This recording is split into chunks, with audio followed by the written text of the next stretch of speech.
Okay, I'm gonna go ahead and get started with my part of it so we can get to our speaker. I'm gonna start passing around our sign-in. If you could fill these out, we usually ask a question on here. There's one that's, will you be attending the 9th annual Spotlight event? Feel free to answer that if you'd like. We just like to get your information. If you're not part of the AOD Partnership Weekly Update, when your email's on here, I'll add you to it automatically. You can unsubscribe at any time. So if you don't want to be included in that, let me know. But still, please fill this out. Everyone should have gotten an evaluation and an agenda on the way in.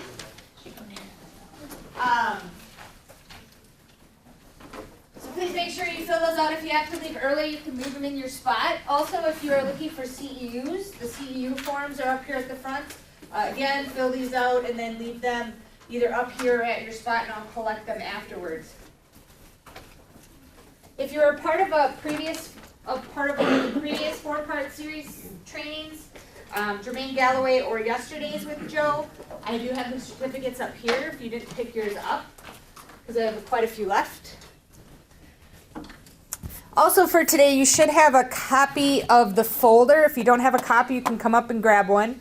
As I said, this is a different meeting space for today, but that works for me. We're in a nice, cozy location.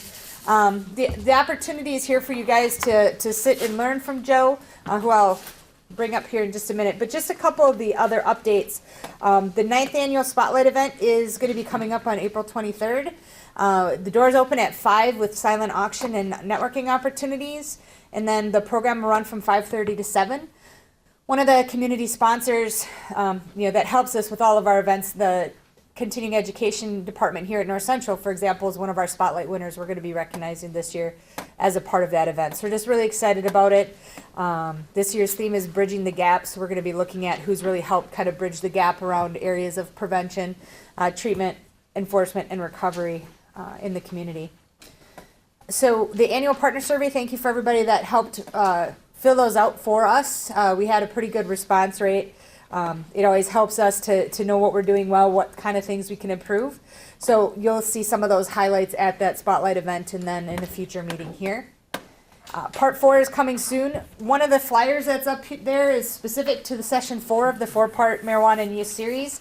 We're going to have Dr. Cyan Harris from Harvard. She's actually a researcher at Children's Hospital here in May on May 6th. It's a Monday. So that'll be from 8:30 to 11:30 over at the conference center across the street. So there is still space to register for that, so make sure you grab one of those flyers. Other upcoming events and trainings, the announcements are should be on the back of your agenda as well. Just a couple things. Our next AOD Partnership Meeting in June, we're going to have Julia Sherman here talking about the impact of policy and environment on drinking and underage drinking specifically. So if you haven't heard Julia before, or even if you have, I just invite you back to be part of that discussion, because we're going to be looking at kind of that impact of underage drinking as the #1 drug impacting community or impacting youth here in our county. This meeting is being recorded for our YouTube channel, so it'll be posted there for future use. It'll save the date on the Spotlight. I already talked about evals. So the next Take Back event is going to be on Saturday, the 27th. Here in Marathon County, we're lucky we actually have 8 permanent drop box locations. But for this event, other areas in the county are going to be added on, such as Stratford and Athens and Mosinee, who don't usually have locations. So if you live in one of those municipalities, feel free to drop off any medications that are no longer needed or expired. Just encourage you to get them out of your house. Next Tuesday, it is the right date, April 9th, we're going to be doing another showing of the Written Off documentary at DC Everest. There's also going to be a panel that's going to be after the showing of the documentary, so if anybody's interested in attending that. Also, they're looking for community agencies that may be interested in sharing information at the event to reach out to Amy over at DC Everest, because there'll be an opportunity for people to pick up your materials, or you can talk to folks that attend. So that is on there. The Drug Endangered Children, the national conference, is actually going to be here in Wisconsin in La Crosse in July. I've attended them in the past. They're fantastic. It's kind of it's a different viewpoint from my perspective, working in public health. there's different people in the room, essentially, is kind of what I'm getting at. It's a very good opportunity for learning. And they do scholarships, room scholarships and registration scholarships for these as well. So kind of keep an eye out for that. That'll go out through the update as we know. To highlight, we've talked about this a number of times. There's some flyers up here. If you have somewhere you can hang it up, please help us share. On the left, you'll see the Wisconsin Addiction Recovery Helpline, which is administered through United Way 211 Wisconsin. Anybody anywhere in the state can dial 211 and access recovery and addiction services. And family members, any service providers, anybody that's looking for information, you can dial that number. Also, Jenna, my colleague at the health department, put together a resource guide for teens that includes different things that teens can use if they have addictions to things like the Juul products. That is also up here in a flyer form. So if you want electronically, I can send that to you. And last but not least, for those of you that haven't heard Tamara speak, she is a phenomenal speaker. If you want some inspiration on keep on keeping on, it's a great opportunity that NTC is putting on here. I see they're offering 6 CEUs. She's loud, she's boisterous, she's just really a great speaker. I suggest her most highly. That information's up here as well as a professional development opportunity. So that's kind of what I had for partner updates, trainings, and events. Does anybody else have anything they'd like to share? Okay, hearing nothing. I know, right? I love it when it happens that way. No, at this point then I'm going to invite Joe up here. Joe Eberstein was with us yesterday for our third part of our marijuana and youth series. Today he's tasked with talking about the industry, including how industries such as the marijuana industry and alcohol industry are targeting youth and kind of what we can do about it. So again, if you haven't grabbed a folder or any of the information up here, feel free to come up and get that while we're talking.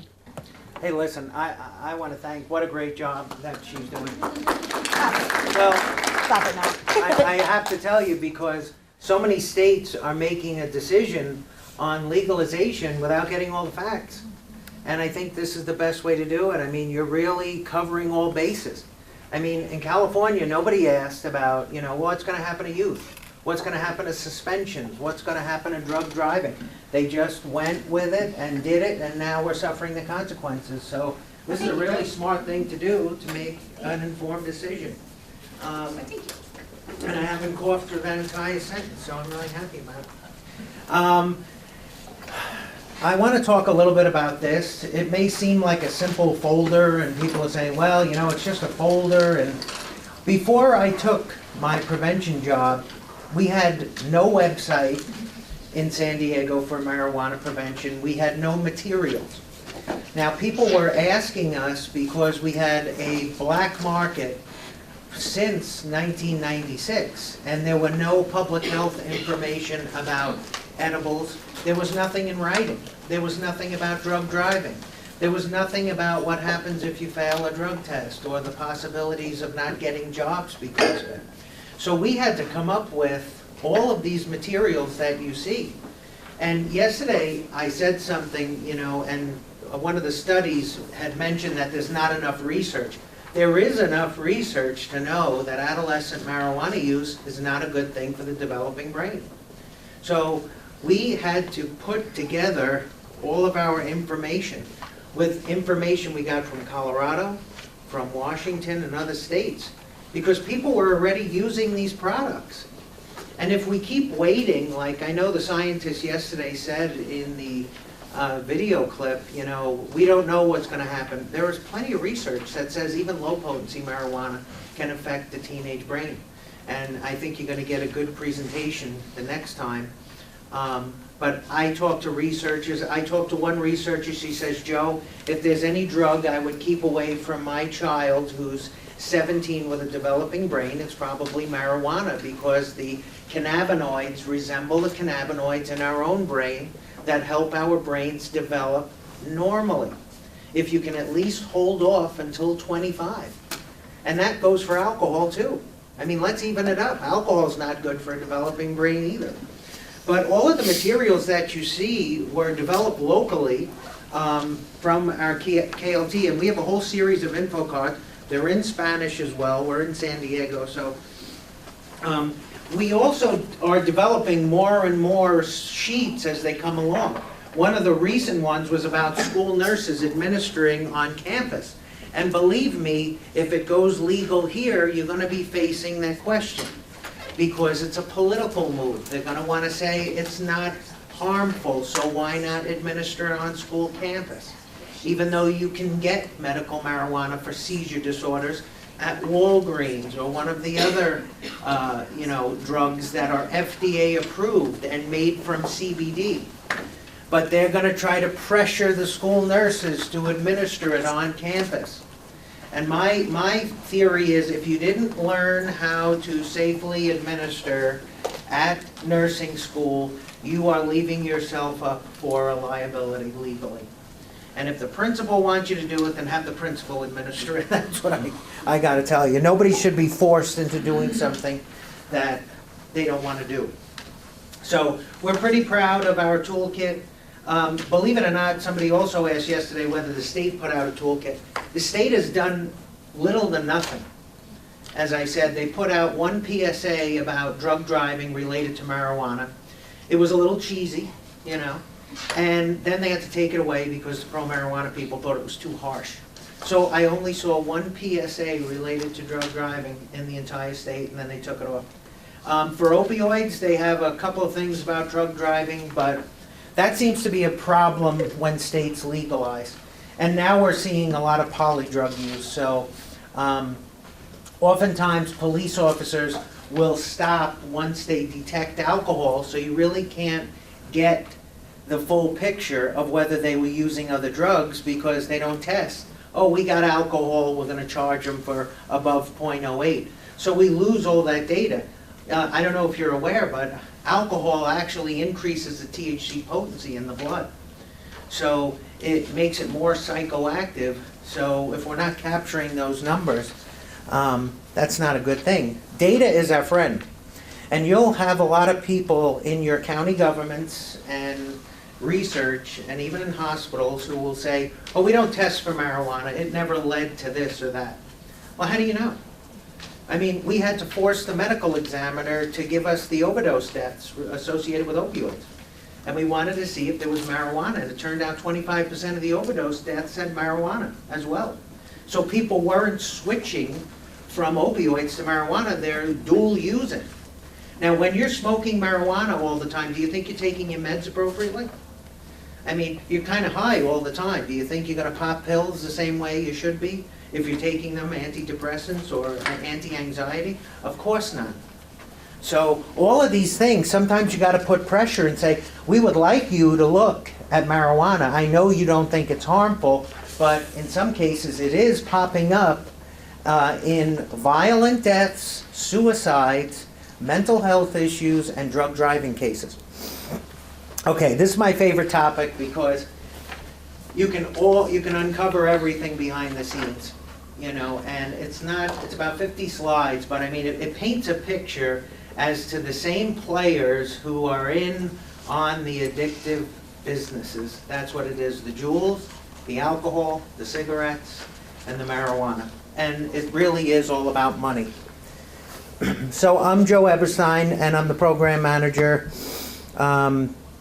at the Center for Community Research for the San Diego County Marijuana Initiative.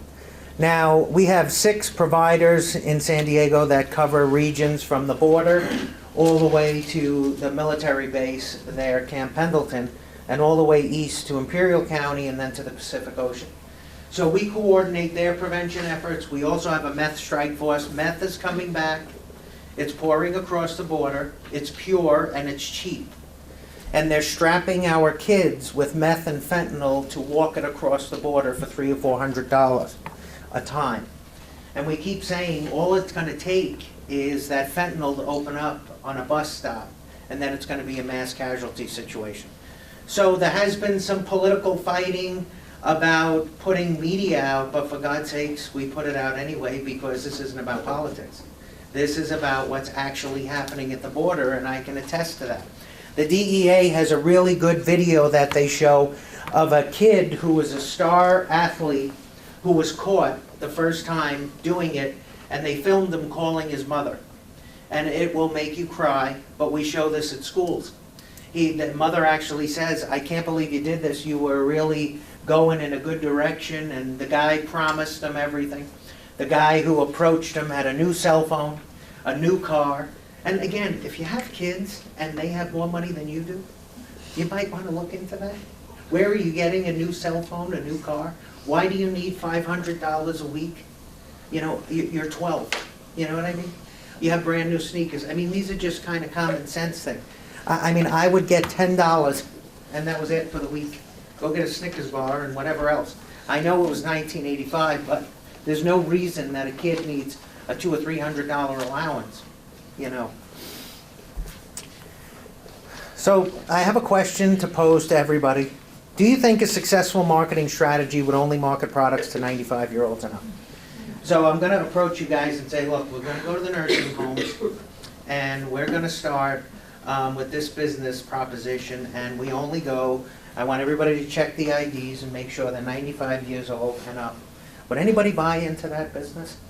I mean, that's not really a long-term good strategy for marketing, right? So it's really all about money.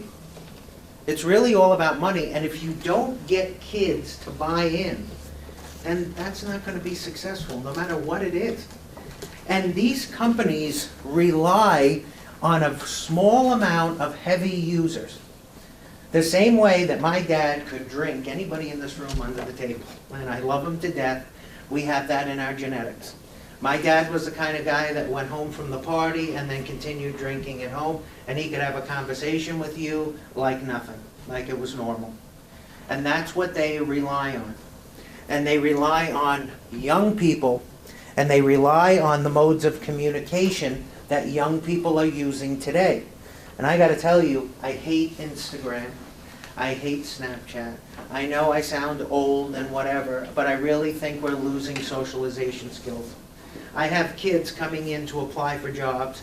They don't make any eye contact with me. Some of them don't know anything about the company. You know, you got a phone. You could have looked for 20 minutes on your phone about what the company does, and then they want to ask me when their time off is. You're not even employed yet. What do you mean your time off? How about this? You don't get the job, you can have all the time off you want in the world. I don't want to sound like an idiot, but I mean, seriously, it's like, come on. You're not doing me a favor, we're doing you a favor.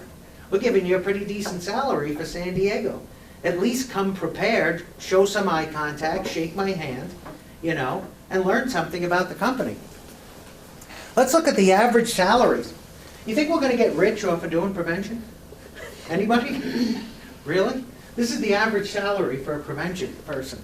And this is a good salary. I know some people around that are making, I don't know, below 20. And we do an important job. That's another thing I got to tell you. I often find myself explaining what I do to my mom all the time. You know, she's like, you do environmental prevention? So you're saving the forest?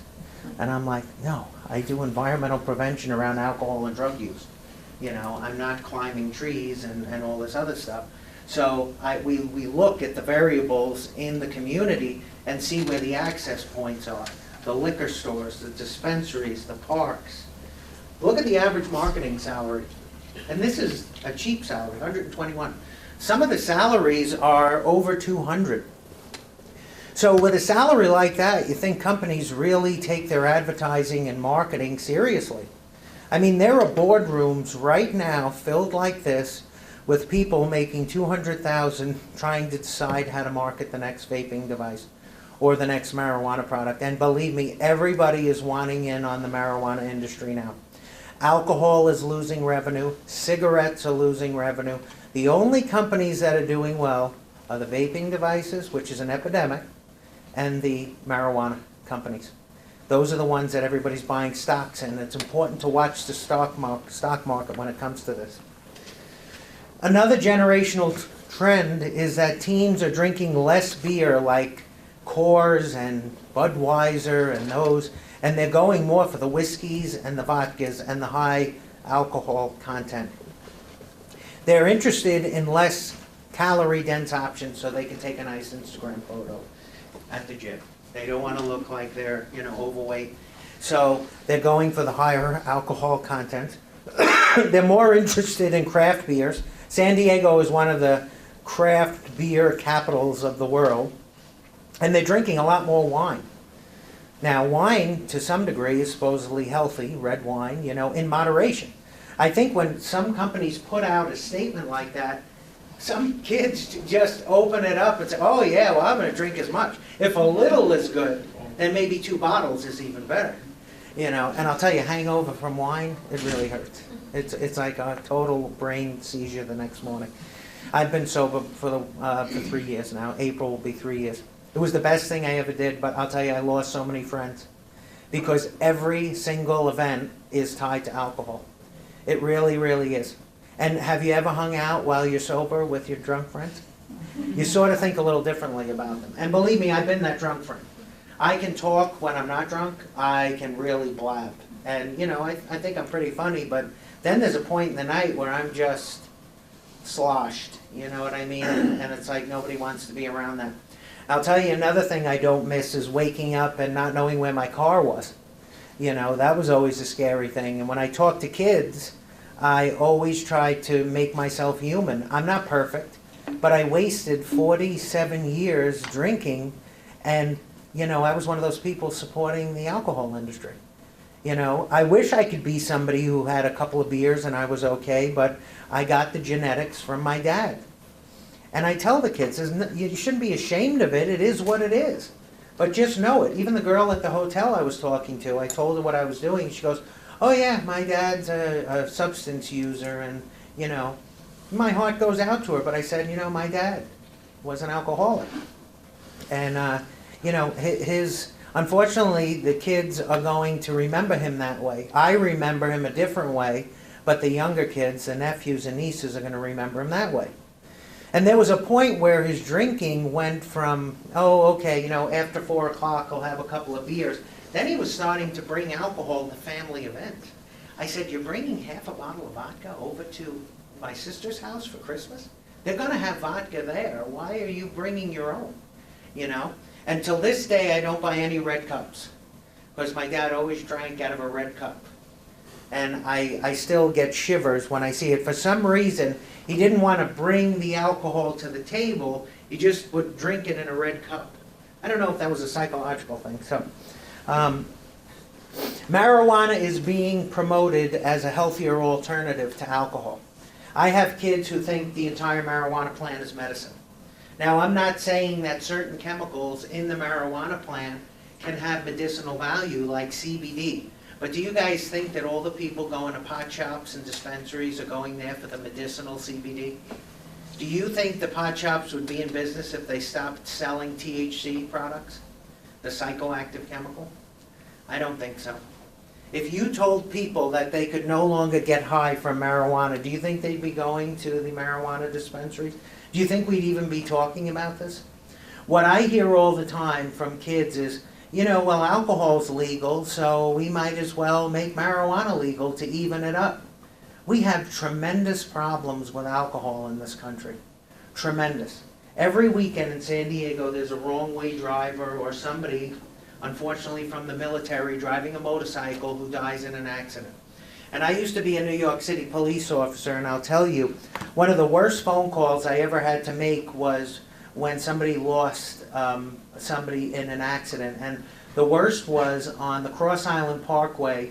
We got called to a car accident where a kid piled all of his friends in the car, and they were just going to go grab something to eat, and he wound up crashing. They were drinking, and he survived because when you're drunk and you're thrown out, your body is really flexible. And everybody else in the vehicle died, and he was in a coma for 6 weeks. All of his 5 friends died, and he had to wake up 6 weeks later and get told that his friends are gone. All because they wanted to pick up a bag of chips. And, you guys know that within a mile of your houses usually is where the accidents tend to happen, or crashes. So that was one of the worst things. He survived and everybody else was gone. Those kinds of decisions, you're never gonna recuperate from that. It's less stressful and cheaper to host a party at home than to go out to bars. This is supposedly the loneliest generation. Everybody reads all of those articles. How many have read a lonely post in, I don't know, the last whatever, or about millennials being less, you know, less likely to get into a relationship or whatever, or they're putting off marriage, they're putting off getting a driver's license, they're not hitting the milestones. Every generation is different, and I'm not saying that this generation didn't have economic problems. We told this generation that they have to incur $50,000 in debt in order to get a college degree, and that somehow they're going to miraculously walk into a job right away and get a good paying $60,000 to $70,000 a year job. So of course you're going to be stressed out. And then we're saying, why aren't you buying houses? Are you kidding me? My credit is gone now. I just spent $40,000 on a basket weaving degree, and nobody's hiring for basket weaving, even though they told me that. You know? Let me tell you about Juul, and this really ticks me off because Juul was really deceptive in what they were doing, especially with social media and advertising, and how they, were getting kids wrapped up in Juul. And this is really recent, so you just got to follow this story, and then everything else will kind of make sense. I have a crazy sense of humor, so forgive me, and I'm trying to hold back coughs as well. And then I'm from New York, and I got this accent. So. Now, Juul, everybody came out and said, oh my God, you know, this is the best thing that ever happened. This is going to be a cessation device to cigarettes.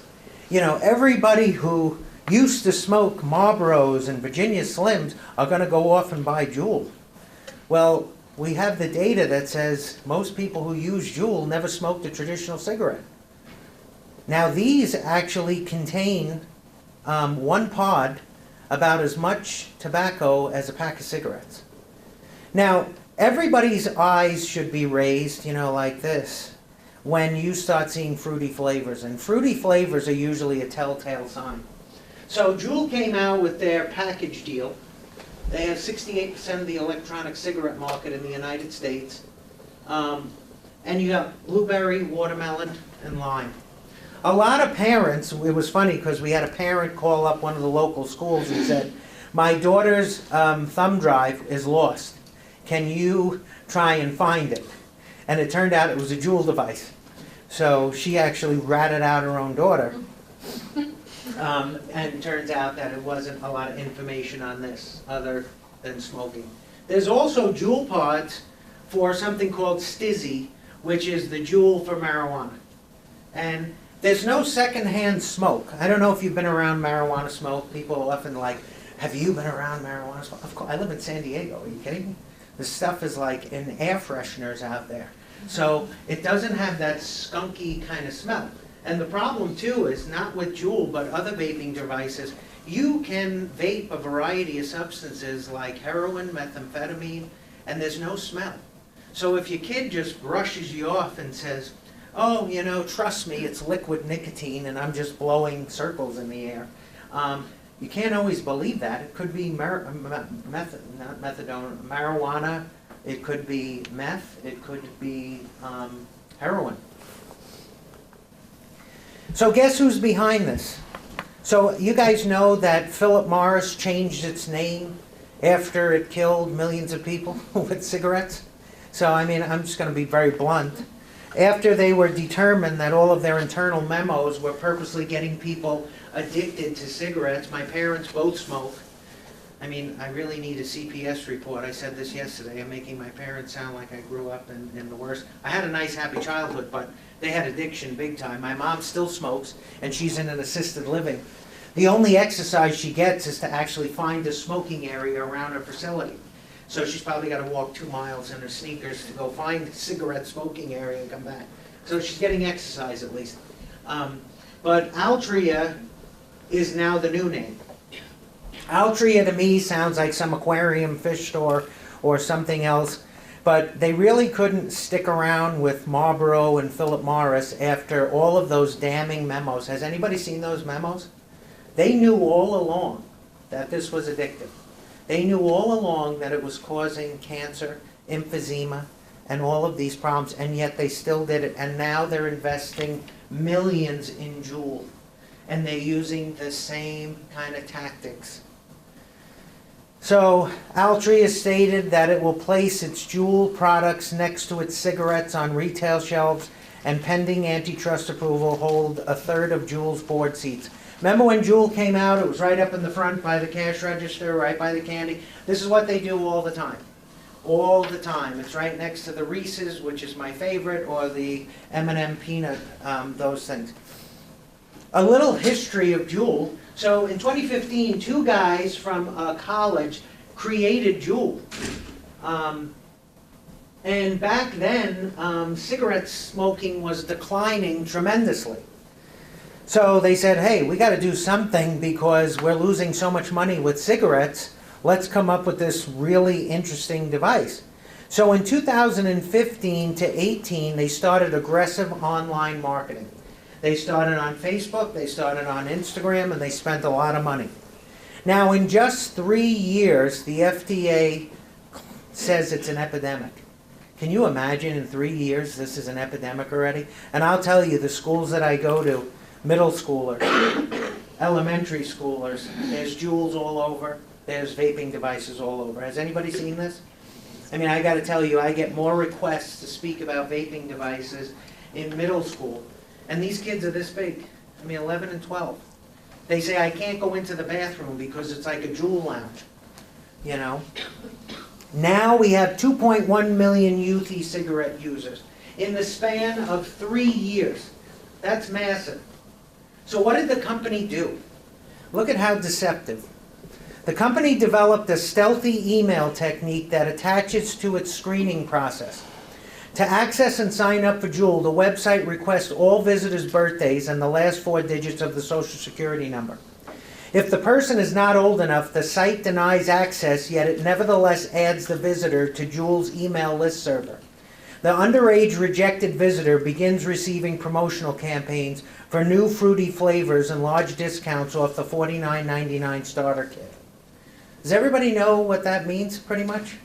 So they weren't letting the kids in after you get that, you know, if you're 18 or older, but then they were attaching their email and getting advertisements to these kids, making them really wonder what this was all about.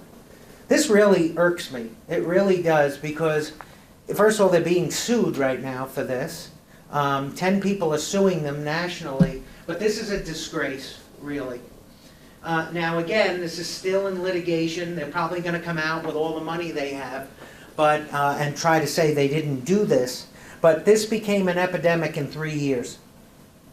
Again, once you see fruity flavors introduced, you know it's not an adult.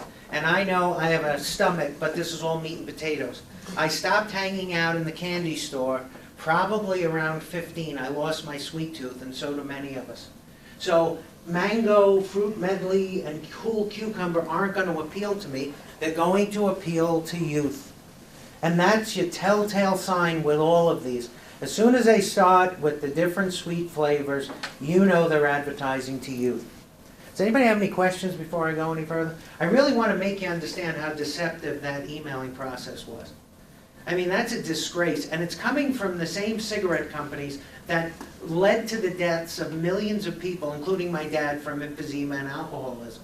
And my dad smoked 2 packs of Marlboros his entire life, you know, and then I had asthma, and they were asking, well, how does he have asthma? Well, I mean, I grew up like in a coal mine, basically. I probably had black lung disease, you know. And then they, you know, again, Juul started. Look at this. This is Times Square. This is not a cheap advertising. This is one of those electronic billboards. You got prime space here. And then you're right up here with everybody else, Juul. And then there was Blue e-cigarettes. I'm going to talk about those. And look at this, candy. And look at what they did on social media. They spent over $1 million the first year in 2015. They utilized social media platforms, Twitter, Instagram, YouTube, to promote company-sponsored ads associating Juul with being cool, fun, relaxing, having sex appeal.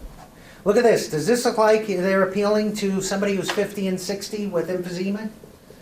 I mean, I don't know about you. My dad would look at this and say, what is this? I don't know. Is this wallpaper? You know? So this is definitely appealing to young people.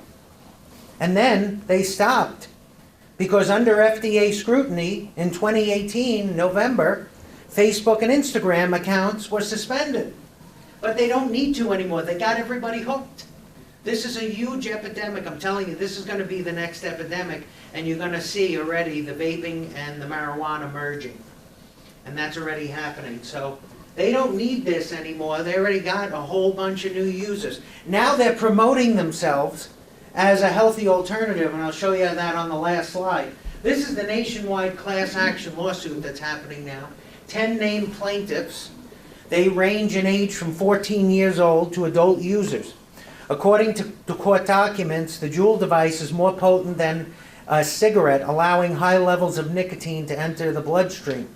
Alleges that Juul's advertising campaigns, primarily through social media, targeted youths under the legal smoking age. Look at Juul now. What a bunch of hypocrites. Our mission is to improve the lives of the world's 1 billion adult smokers. I mean, it just makes me angry because this is all brand new. Before this, before November 2018, it was all the other stuff, how it's cool. All right, let me get off my soapbox. Now, cigarettes are taking a hit, but how many of you are asking yourselves this question? Didn't we go through this already? I mean, you know, you gotta ask yourself sometimes, are human beings as smart as we think we are? Because they're using the same kind of playbook. They're using an addictive, smokable substance, and they're telling us that it is good for you. I don't know if you guys know, maybe I'm sure there's prevention, tobacco prevention people in the room. Cigarettes used to be billed as good for the larynx and a healthy alternative for your throat, and it made you relax. And it was even considered medicinal at some point. And when I say that, people are like, what are you talking about? I mean, I used to go to the doctor's office, and she would be smoking during giving me my assessment. She'd have an ashtray. I mean, there's still ashtrays on planes. Can you imagine driving in a missile at 30,000 feet with people smoking, and there's a smoking section? You're telling me right here, this invisible area is where the smoke doesn't go anymore? Come on. So all we need to do is take a couple of pointers from tobacco prevention. Raise the price and taxes on the product with marijuana. Ban smoking in most areas. I mean, I don't know about you, I don't even know where the smoking section is on this campus. Thank God. Yeah, I mean, you probably got to walk all the way to, what's that mountain over there? But then they had the PSAs and aggressive public health campaign. I said this yesterday, I hope I don't repeat a joke, but every time I would try to get a sandwich or something, I would see some woman blowing smoke out of a tracheotomy. And it helped me lose a little bit of weight at the time, but I was, you know, it really was aggressive. And I think it's what you needed. I mean, a couple of times you saw people literally dying with PSAs. And when I look at marijuana, I say, I haven't seen anything. Have you guys seen any PSAs about the dangers of marijuana anywhere? I even, when I have not a lot to do, you know, I'll even look nationally and say, who can we emulate? And I don't even know if Colorado's doing it right or Washington. I haven't seen anything that isn't a joke. You know, what I see sometimes are billboards saying, oh man, you know, marijuana made me forget my slogan. So it's an empty billboard, you know, and it's just kind of funny, you know. But marijuana isn't funny at the potencies that we're seeing. Mental health issues aren't funny when they're associated to marijuana. Having a psychotic episode when you have a genetic predisposition for schizophrenia is not funny. Getting violent while you're using high-potency marijuana when you took yourself off of traditional medicine isn't funny. Or drug driving accidents aren't funny. Tobacco companies have expressed interest in the marijuana industry since the 70s. And guess what they're using?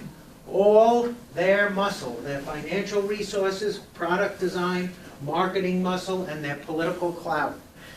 Somebody asked me why I thought Sanjay Gupta totally switched his position on marijuana, like overnight. And I can tell you one simple thing, money. Somebody offered him a lot of money. Sanjay Gupta is a well-known doctor on CNN, and he had come out initially really hard on the dangers of marijuana. He said, this is bad, it's not good for kids. And then within about a month, he totally changed his tune, and then he did a series on CNN about the benefits of marijuana.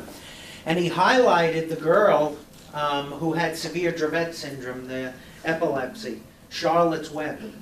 I have to tell you that Charlotte is not smoking high potency THC. Charlotte has a CBD cream, and she's not smoking her medicine. It's either in a lotion or a nasal spray or drops. So when you hear marijuana and Charlotte's using marijuana, she's not getting high. There's no psychoactive THC in her medicine. Tobacco companies are facing a shrinking landscape in established markets. Several countries have waged war on the tobacco industry, including the United States. I mean, their profits are going down. Recently, two major tobacco producers, Philip Morris International and British American, stocks took a nosedive. And remember, it's all about the money. It's all about the money, and if you're not making the money, then these companies are not just going to go away. They're going to change their name and start getting into other addictive businesses. I really love this because we battle this all the time in San Diego. What do cigarette companies do? Some of them offer scholarships. Can you write the best essay on the benefits of e-cigarettes? Get a $500 to a $2,500 scholarship. Create a buzz on social media, sponsoring large events. I mean, I got to tell you, even, we have a lot of walks in San Diego, breast cancer walks and other things, and you see tobacco companies and alcohol companies that are sponsoring it. It's such hypocrisy. And then sweet flavors. Blue came out, why quit and switch to blue, even though nobody had a problem? They were already quitting. And then they just came out with blue. Excuse me, see, this just drives me crazy. It sounds like I was smoking blue. But look at how cool these ads look. I remember saying, what is blue? Does everybody remember, like, these just kind of came out of nowhere?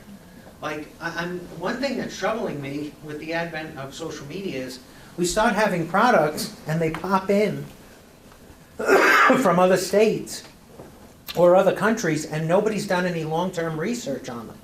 All of a sudden, I was in the mall, and I go and I see a blue kiosk, and I'm saying, what is this product? Where did it come from? And most of them came from China, and China isn't known for its, public health and safety concerns a lot of time. So, a little background on blue. 2009, blue was developed. At one point was the largest e-cigarette seller in the United States. 2012 to 14, let's guess again, the same playbook. Aggressive marketing campaign. This is when big tobacco company Lorillard is another name for Virginia Slims and those. Again, it doesn't sound anything like a big tobacco company. And they bought into blue. Then in 2014, the company received FDA complaints about advertising. Remember, all you saw on TV commercials was blue, blue, blue, blue. They have that actor that I showed you here, this guy, who looks like he's about 90, but he's only, I think, in his 40s, him. I mean, he's got that mature look, but, he used to smoke quite a bit. And when you smoke for a long time, your skin kind of looks really sagging. And but he would come out and say, you know what, this is an alternative to smoking, and it was all over. And then they had to stop because the company in 2014 received FDA complaints. The FDA really does seem to be more involved now. They're sending letters to marijuana companies as well, saying you have to stop promoting this as curing cancer, giving people false hope. In 2014, states will attempt to get 85% of users to be adults. That's what Blue said. So Blue promised that it was no longer going to advertise to youth, and by 2014 and over, they're going to supposedly have 85% of their users be adults. Big tobacco deals. R.J. Reynolds buys Lorillard for $7.1 billion. Teens and young adults confronted by more TV ads for e-cigarettes. This is 2014. It's all in the family here. Again, R.J. Reynolds, Lorillard, Altria, Philip Morris, they're all in the same game. They're even getting in the alcohol industry. And speaking of alcohol, this is funny because I have a lot of personal stories about this. Alcohol has inundated every single aspect of our life. Every single aspect. And I learned this when I stopped drinking. I truly did lose friends. I lost a lot of friends because, you know, when it rains in San Diego, you don't go to the beach, you just kind of sit in the house. There's nothing else to do. You know, you can't go to a mountain and go skiing or anything else, so people just kind of vegetate inside, or they'll go to the local bar and walk to it and drink all day. I mean, how many of you guys, you know, now it's not just a week or a day of a Halloween. Halloween is a big drinking holiday now. The night before Halloween is a big drinking holiday. St. Patrick's Day is a huge day. Every sporting event is a huge drinking holiday. And I don't want to sound like a buzzkill, but don't you think this was purposely done? I mean, you can't even have a wedding. People would think you were strange if you said, we're not going to have any alcohol at the wedding. They say, can I bring my own? You know, they got to put in the invitation, please don't bring your own alcohol to my wedding. Even Sundays, Sunday mornings, Saturday mornings, all you got to do is put some fruit juice and vodka, and now you're not an alcoholic. It's okay to drink. Just have a mimosa or, you know, a Bloody Mary. It's fine. You can get drunk by noon. I mean, you see people walking around San Diego, they're literally drunk, getting hit by scooters on the sidewalk. Now, movies are selling alcohol. Do they do that here yet? Haircuts. I don't know who wants to get a haircut. I mean, I recently got a haircut from somebody who had a bar, and look at what they did to me. Wine tasting all over the place, breweries. I mean, this is like an event. And let me tell you, a lot of this is fun until it's not fun anymore. Until you get into a crash. Until you had your second or third DUI and it cost you $10,000. That's not fun. Until your relationships end and you keep saying, well, I don't know why. Well, you're drinking way too much. You know, you're like, well, listen, I am going to give myself a break. That's another one. I'm going to stop drinking for a week and see how that is. And then you go right back into it. Jim Beam using Snapchat live stories to promote whiskey. I was using my niece's Snapchat one time, and I couldn't believe when she was using her own Snapchat and sending pictures, all of a sudden these random advertisements were popping up. You know, they were very covert on the side, but they were for alcohol and other things. And then Instagram too, that's a big one. So Jim Beam's getting in on the action. You heard about K-Cups for alcohol? Yeah, this is going to be coming out soon. I love K-Cups. I have a coffee machine. I think it makes the best cup of coffee, by the way. Dunkin' Donuts is my favorite one. But can you imagine, this is going to take off big time. You know, you just put a little cup in there, and you have a Keurig at home. You're going to have your nice party. And guess what's happening? Alcohol companies are investing in the pot industry. You're going to see a lot of this. We're seeing this already. The marijuana industry in California said that it was going to abide by what we wanted and not have locations where you could actually drink and use marijuana. So, but they're fighting that now, and they're trying to make some bars to have a smoking area and a drinking area. A lot of what the marijuana industry promised, they didn't follow. Like the ban of, if cities had bans, they said that, you know, well, you weren't going to allow deliveries in there, but now they're allowing deliveries even in cities that have banned. And that really irritates me too, because we fought really hard in cities like Escondido and other areas to have total bans. Now we have 240 delivery services operating, and the police can't do anything about it. We don't know the risks of infusing marijuana and alcohol, but we do know that actually both of them together increases the THC psychoactivity. Okay, my favorite subject, marijuana. Look at the money that's proposed for marijuana. This is why everybody wants to get in on it. 2017 was a banner year, $6 billion. 2018, they made $8 billion, the marijuana industry. And it's just going higher and higher.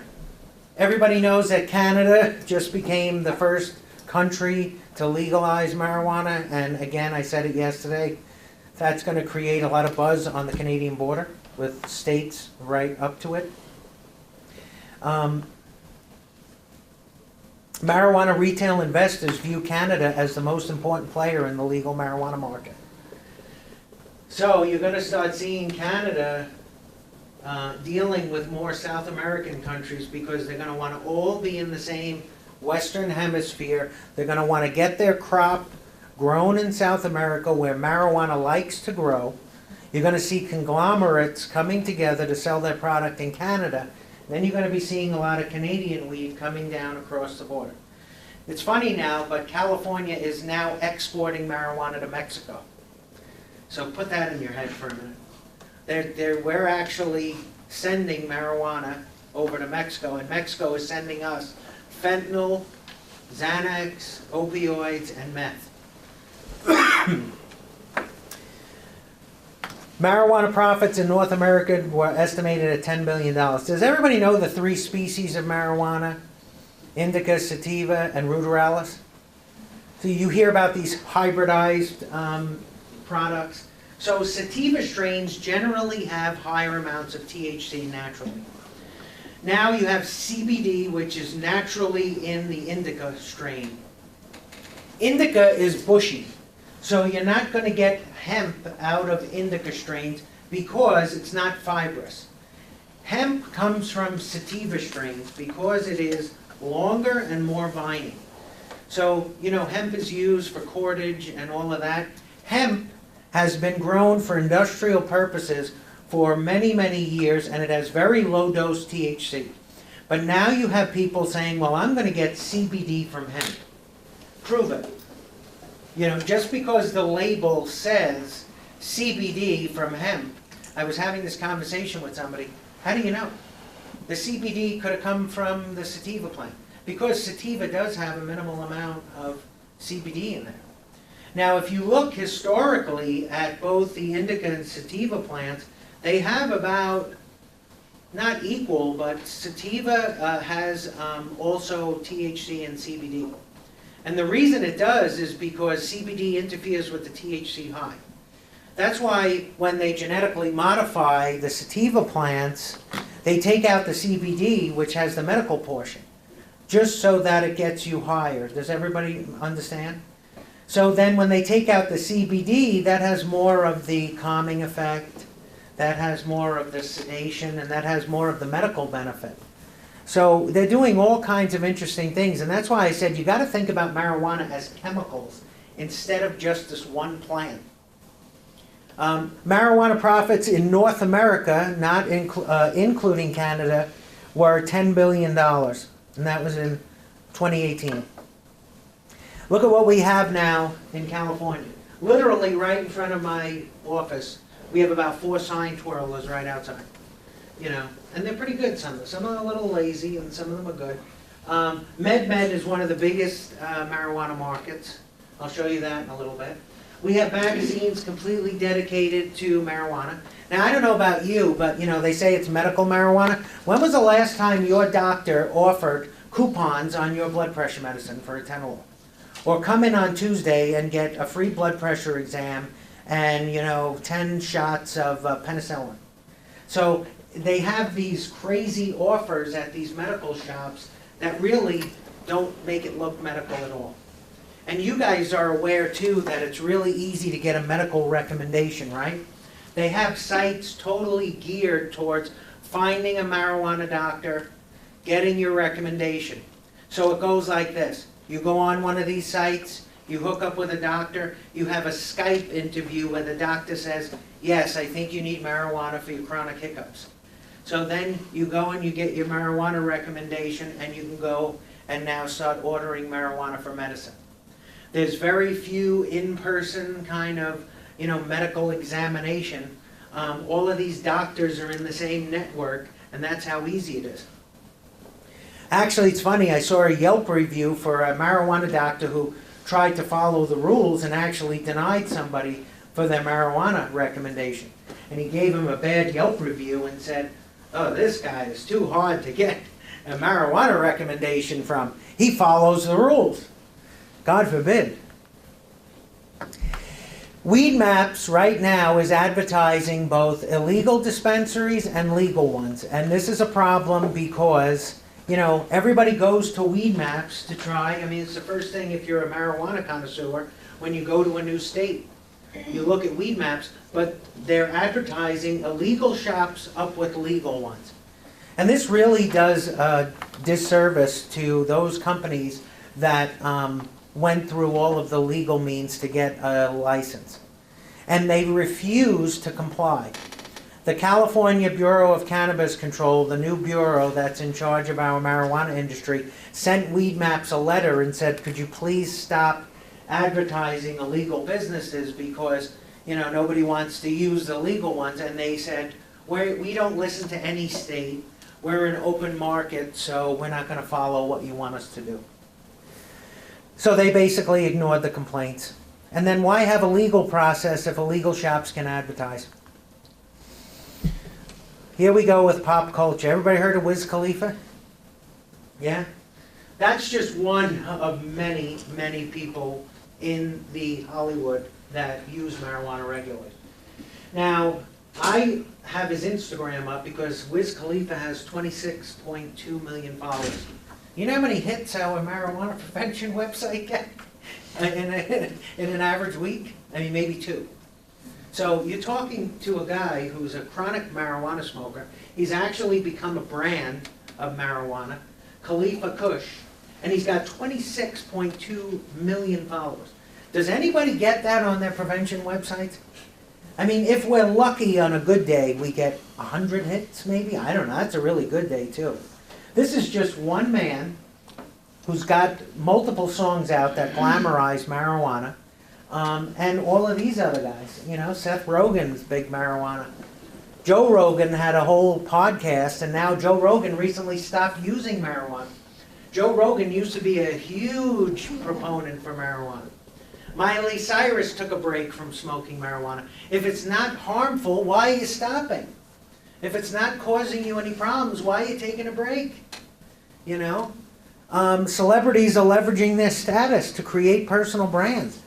I mean, I got to tell you, it really is disheartening sometimes when we look at our prevention budgets and we say, you got just one singer with 26.2 million followers. They're listening to the same broccoli songs over and over again. You know that broccoli song? Broccoli is a term for marijuana. And they listen to it over and over and over again. And what's the best way to learn anything is to keep repeating it over and over and over again. And they're called cannapreneurs. So you're going to see Seth Rogen's new brand come out. You're going to see Martha Stewart's coming out. You know? I don't know what she's going to have. You know, French souffle kush or something. And one of the biggest issues, too, that you can count on after marijuana goes legal, or even now, is the delivery services. And this is a big, big problem. Because there was an NBC investigation in Los Angeles, and they decided to start ordering marijuana, and they had a juvenile at the door waiting. 6 out of 7 of the deliveries didn't check ID, and actually 6 out of the 7 dispensaries weren't even legally operating. So they were delivering without even checking anybody's identification. And again, a marijuana delivery doesn't look like a big green box, somebody with, you know, a big green hat on and a, you know, a siren going. It's a very discreet kind of deal. And all they were doing, even the person in some of the NBC news clips was saying, aren't you going to check my ID? Aren't you going to check anything? You know, you're handing it to a 12-year-old, 13-year-old. 200 delivery services are now operating in San Diego. And, you know, it's going to be a problem because it's cheaper to have your own marijuana business out of your house. So everybody seems to be worried about pot shops and dispensaries. You can run your entire business now from online. There is no need to have a brick and mortar place. First of all, it's too expensive with rent. And, you know, you could just have an apartment. And if you have personal use like we have, you know, 28.5 grams of marijuana and then 8 grams of concentrates, that's a lot of marijuana you could start shipping all over the United States. Now, speaking of shipping, and, you know, here we have marijuana clothing. We're seeing a lot of marijuana companies trying to get into festivals, like we have the Del Mar Fair. So we've had to come up with retail policies about whether or not we want to see marijuana being sold. Are they going to try to have marijuana being sampled and smoked? At least they're not doing that. When they have beer gardens, those are away from where kid zones are. So you want to try and look at some of the bigger events. We've actually had marijuana's farmers markets. So don't make sure you go to the real farmers market or you're going to have a whole different experience. You're not going to be picking up apples and oranges. Marijuana festivals, entire San Diego marijuana festivals, they shut the street down and the whole thing is marijuana.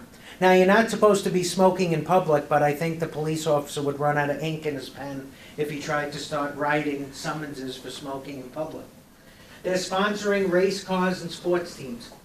Now just imagine, I don't know, I don't have any children, but I always have parents coming up to me and saying, now I got to talk to my kids about food products, edibles, vaping. It's like I never thought I would have to tell my kids about being careful of brownies, gummy bears, and cookies. And then when they see the sign twirl or driving down, it's like, Mommy, what's cannabis? What's marijuana? What's all this stuff? It's just an extra conversation to have.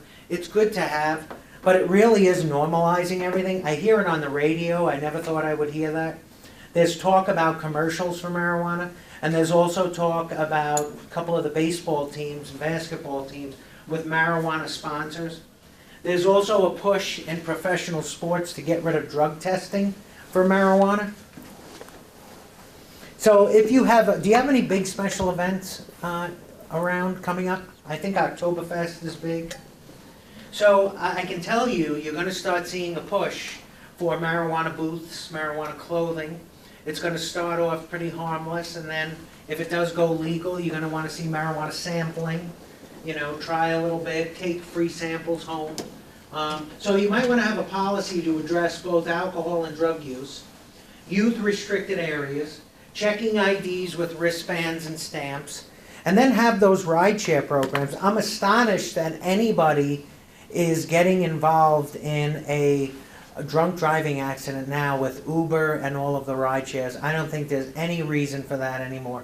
We have so many different ride share programs where somebody can just get on and get a car. There's really no need to be in a drunk driving accident. I mean, especially in a big city like San Diego. But we still had one. We had an individual who was in the military who went off the Coronado Bridge and he fell 40 feet onto 6 people.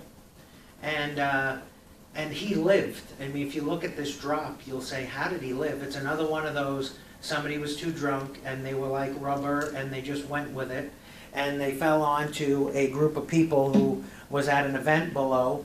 And he was recently charged, but he was drunk and had marijuana in his system. And he survived. And I'll tell you, if you saw how high this was, you'd say, I don't know how he survived. Trends in California legal market. MedMen is very, very big marijuana industry. But there is trouble ahead for the legal market. We have legal retailers competing with black market. And guess what? I never thought I'd see this happen. You have legal retailers who are asking for enforcement against black market businesses. So that's really something we've never seen. Usually they don't want any law enforcement involved at all. But they're losing so much money. You know why? Because there is a 15% excise tax on retail marijuana products. Guess what the tax is on medical? 0. So what do you think everybody's doing? Getting sick.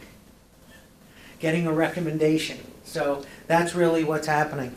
They put this high tax, but now there's talk about lowering the tax. And then they're complaining that there's a lack of law enforcement resources to shut down illegal dispensaries. There's no money coming down that way. There's no money coming to support more law enforcement.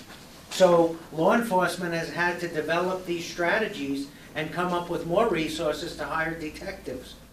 So if you do go legal, make sure that you find out how much of the money is going to go back to you guys in prevention, treatment, law enforcement, and the schools. And get it in writing, how much they're going to give us every year, and it's going to go up as your as the money goes up. California are asking for law enforcement. As I just said, MedMen is a really big organization. It has limited success efforts to attract new or infrequent users. So what you're seeing too is the marijuana industry is big, but it may not be as big as these people think it is. And what did I say about attracting those users? They're okay with their base of attracting chronic marijuana users, but they're not doing so good with new users. What we have a lot of now in San Diego and Colorado is marijuana tourism. And these are the people that end up in the emergency room because, number one, they're chronic users when they smoke. And then they jump to an edible, and an edible is a completely different high. So you know when you smoke weed, you almost instantaneously feel high, and the high can last for 1 to 2 hours. When you eat an edible, you may not feel anything for an hour. So people overconsume more, and then you have a high that can last 8 hours to maybe 1 or 2 days. That's when the psychosis comes in. Now just imagine being stuck in your house on vacation for 1 or 2 days, hallucinating, driving on roads you're not familiar with. That's when you end up in a local emergency room visit for chest pain. And especially with young kids. We keep having issues in California with groups of people who have shared brownies, groups of kids. And they wind up going to the hospital, and the media comes out and says, oh, 5 girls were taken to the hospital. 1 had a seizure because they were sickened by marijuana. And it sounds really, not as bad. Oh, they were sickened. No, they actually overdosed on marijuana. They used too much, and they were taken to the hospital, and somebody had a seizure. So that doesn't sound like the harmless weed that we're talking about, that they try to keep pushing. Marijuana retailers operating out of apartments, online transactions, and marketing and delivery. It's less costly to do business out of the home and not have an actual retail location. You can have 24-hour operations that way.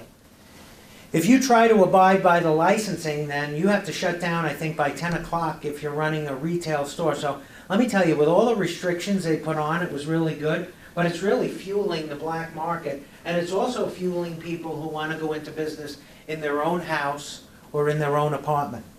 There was a really good media piece in Colorado about an entire beautiful neighborhood that Cuban cartels bought the entire neighborhood, and all they were growing in each of these beautiful houses was marijuana in each room.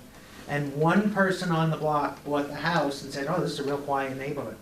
But they started to notice strange things, like nobody was coming in and out.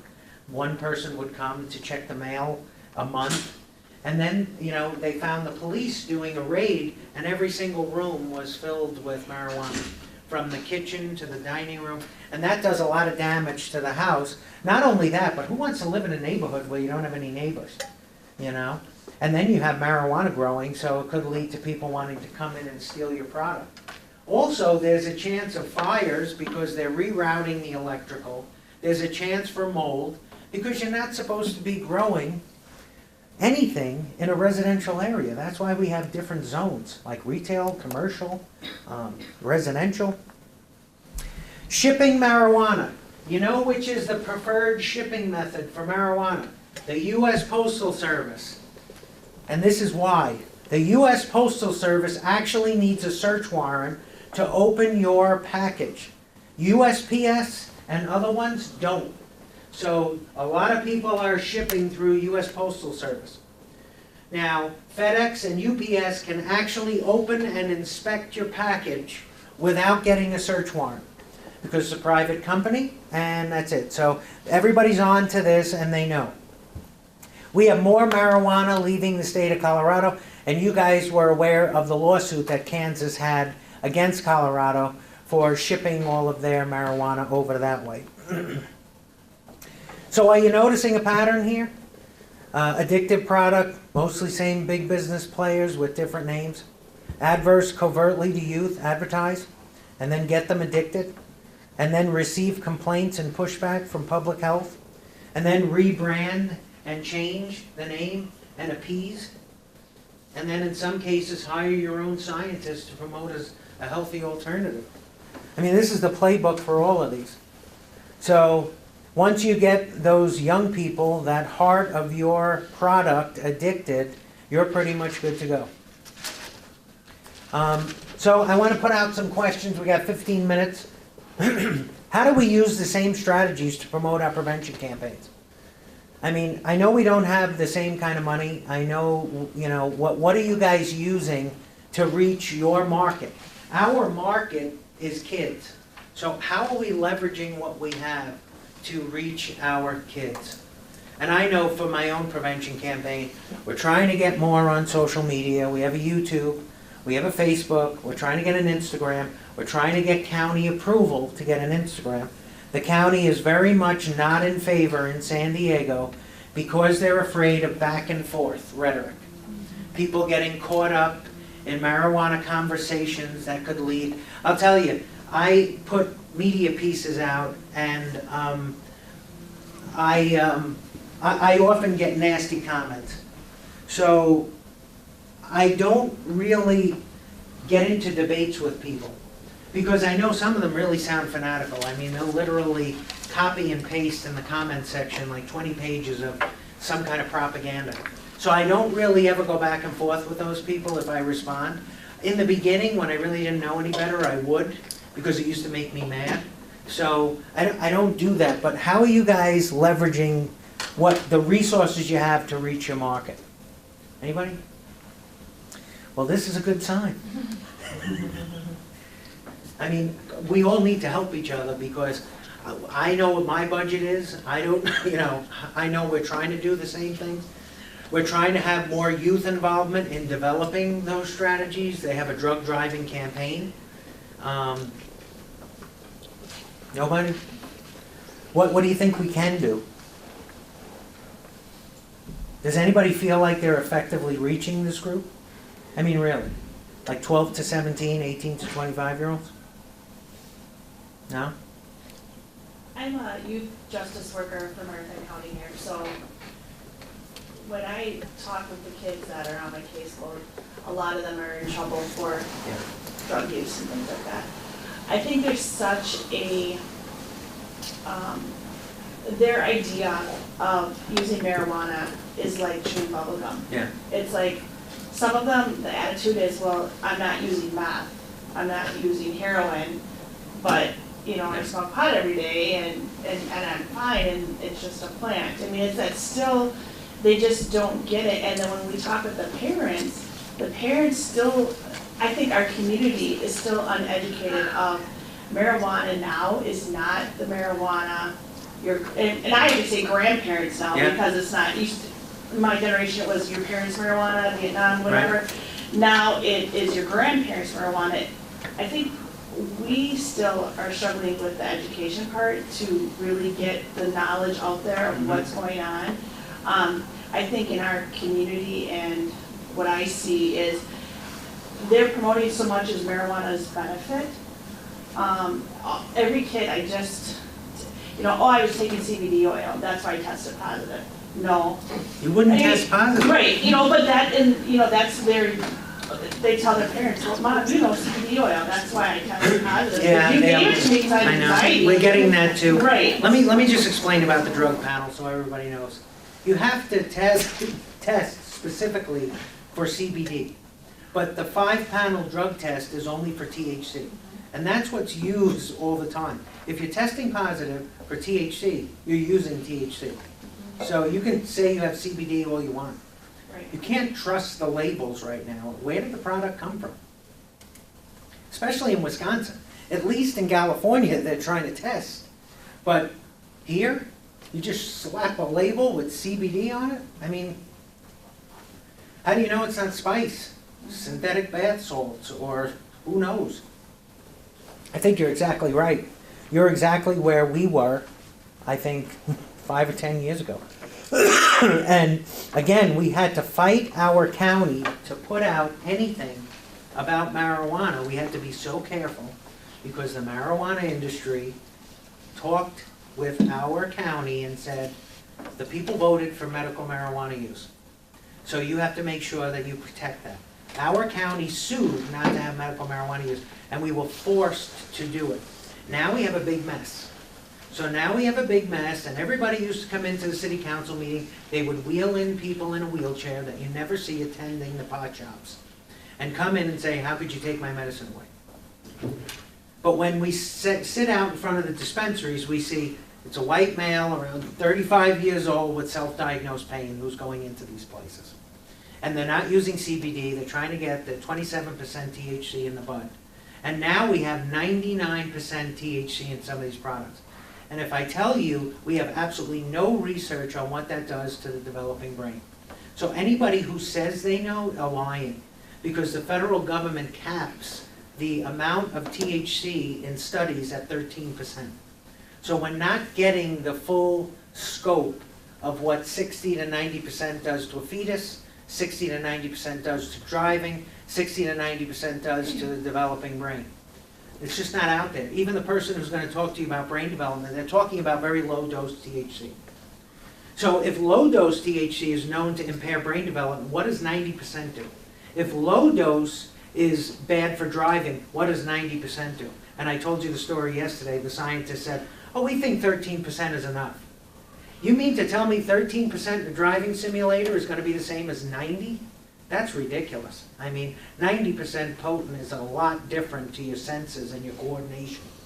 So I think we need to do a much better job. And people will say, well, you know, you really didn't teach me anything. You're talking about going out and being a public health educator.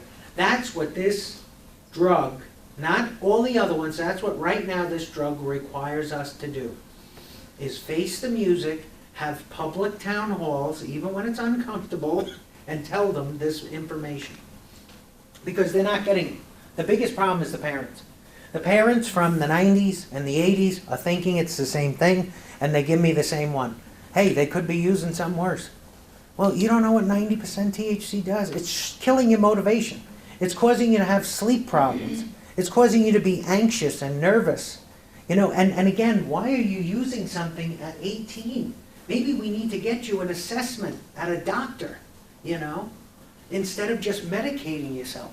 There's a lot of anxiety going on. Believe me, when I have travel days, I'm very anxious. Anxiety is a normal part of life. When did we have to medicate it away? You know, pain sometimes is a normal part of life. I've had painful things happen when my dad passed. You know, I could have medicated. I was really afraid too. I was going to go back to drinking after that. And I said, this is the first time I'm really going through a trauma without any alcohol. And I'll tell you something, it was really tough, but it taught me something about strength. And it taught me that, you know, sometimes in life, these are learning lessons and I have to get through it without any alcohol or drugs. I have too many friends, especially men my age. I don't see them out. Look at this room. There's two guys. I mean, hey, no, seriously, it's like we all talk about, like, you know, us against them. When I go and speak, I don't really see men my age. They're lost to the opioid epidemic. They're lost to the heroin epidemic. And nobody's talking about them. That's why I think I get a lot of requests to speak. Me and my partner Patrick, who was in the video yesterday, because I'll have parents come and say, he has no role model. His dad is absent in his life. He wants to see a functioning man in a suit and a tie, even though this is my jacket, who has goals in his life, who's functioning without alcohol or drugs, who's paying his bills. And that's what it is. This opioid epidemic, I could do a whole thing, it's destroying our communities right now. And we have to understand how toxic it is. We're going to lose a whole generation if we don't get a handle on that. And I don't think having everybody using marijuana is the magic bullet. So, I don't know. What do you think hasn't worked in prevention? Somebody's got to talk. I mean, really, a lot of things hasn't worked. This is your brain on drugs. I mean, honestly, I hear that over and over and over again. And I like Nancy Reagan, and I like Ronald Reagan, but I think she was trying to do a good thing. But when they put that campaign out, everybody laughs at it now, and then I actually have city council people telling me, you know, well, you know, we're not going to do that kind of campaign. And I said, okay, well, we'll do a different one, like prevention doesn't work, so we don't do anything. And in some cases in our schools in San Diego, we weren't doing anything for years. Nothing. We have a captive audience in schools, and we wonder why. We're not even talking about preventative measures. What does opioids do? What does meth do? What about addiction in your body? I mean, we're not even talking about that anymore. Of course kids aren't gonna know. You wanna say something? No, I'm agreeing with you. Yeah? I'm nodding in agreement, Stu. Our team talked yesterday after your presentation, and we talked about how keeping it youth focused Yeah. has tended to work, but whenever you get away from that, like smoke-free parks, like talking about litter or anything like that, it doesn't work environmentally. You have to really keep it youth focused. Yeah. Yeah, I mean, what about social media? Are you using it? Not a whole lot. Is it because you don't want to, or you have restrictions on use? Restrictions, we also need to be able to post daily and stuff, so. Let me tell you something. Do you know any kids that get the newspaper now delivered to the house? Would you want to know a kid that gets it? But I mean, seriously, and our county's the same way, and San Diego. They're like, we have to put out news releases in the Times of San Diego. I don't know any kid who's 12 to 17 who reads the Times of San Diego. I don't know any kid who reads the Union Tribune. But yet my deliverables say that I have to put out a news release. So we have literally fought our county to even get a YouTube, a Facebook, and we're still fighting with Instagram. These kids are living their entire lives on these platforms, and if we're not talking on them, if we don't have a presence on them, we don't exist. So I don't know what the answer is. We still are fighting our county. They're like, Instagram, well, you're going to get into debates and things. It's like, no, we don't have to. We can turn off the, whatever, the conversation. But we definitely have had teen-led town halls. I mean, literally, I'll get the email invite from the teen. They'll show me what they're going to do, who's going to sit where. I think it's really helpful that way. And then they have PSA contests, come up with the best. And some of the PSAs have made the county news, and they're running in the county. And they're offered, $200 or $300. But another thing to get parents and kids to the forums, because this is another problem, we have food. We practically drive them to the forum, We have materials translated, and we still might get 4 or 5 people. We started offering school credit. We started offering with the teachers that you'll get 10 points if you attend this forum with your parents. So that has tended to work. We just recently had a forum with 200 people. That's unheard of after school and work, to drive. But we want to fill those seats because we still get parents saying, what are you doing about alcohol and drugs? I'm like, what am I doing about alcohol and drugs? I mean, look at my website. I mean, I don't know. I don't know what else to do for you, What are we doing about alcohol and drugs? What conversations are you having at home with your children? Are you asking a doctor to ask your kids about drug use? It's really important. That's one of the things I think we're missing is if a doctor came to me and asked me, hey, how's your drinking? Your liver panel was off. Or are you doing drugs? I might take it a little more seriously. Are you smoking marijuana? Your lungs were a little inflamed. Then I might think differently. Sometimes you get people who come in and they want to scare the heck out of you, and I work with a lot of people. And I'll even get told, please come in and scare them. And I'm like, these kids can watch multiple beheading videos on YouTube. And you want me to scare them? Okay, maybe I won't shave my head that morning. But I'm not going to be able to scare these kids, with what they have access to today.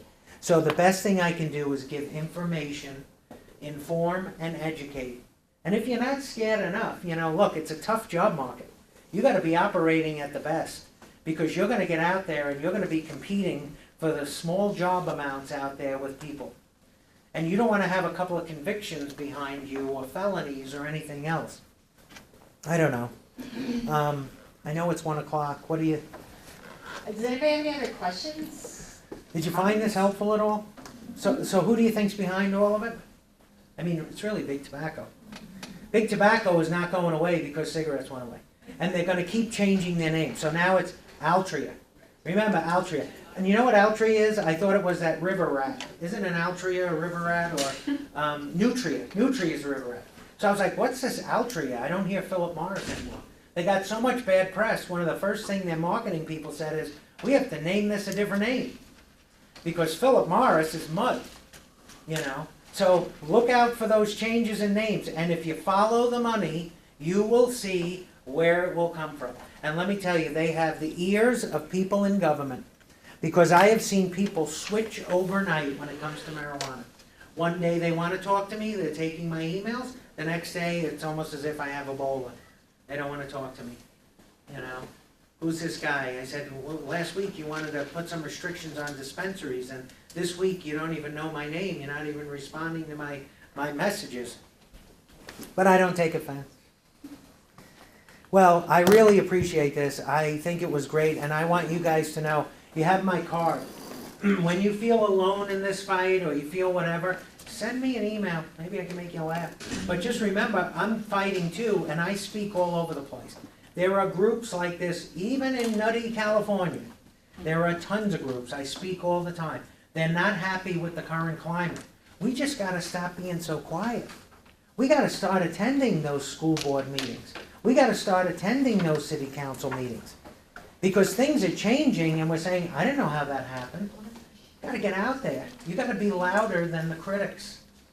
And that's it. So, thank you very much.